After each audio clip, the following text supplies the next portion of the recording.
Welcome to this Jewellery Design in ZBrush course. So this is section 6. Working previously in section 5, we created this turtle.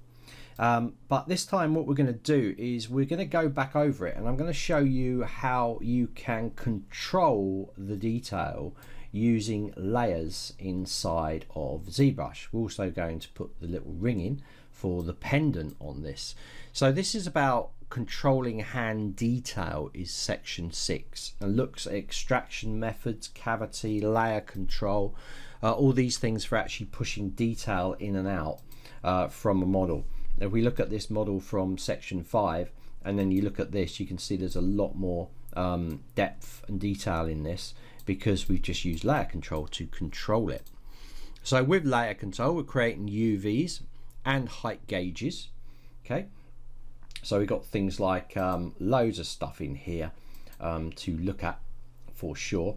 Bounding boxes as well. We've got bounding boxes for this. Cube helpers. We've got cages for looking at how far things are extending into a model. So there's all these cages to look at. We're going to be looking at morph targets and how we can use the morph brush or create cavity maps from the UVs with, like I said, morph targets for cleanup. We'll be doing advanced creating inner and outer cages for this little turtle.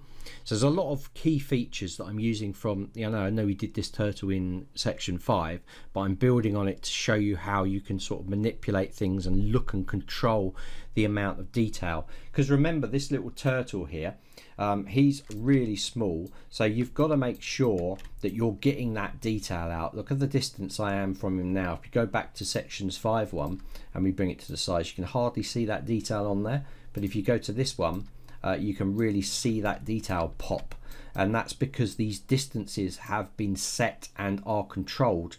And also we've created an inner cage in there to actually obviously printing this in silver, you might not want all of it printed in silver, so you're cutting out some of that to save yourself a lot of cost on printing these sort of things out. So this is what we're looking at as well.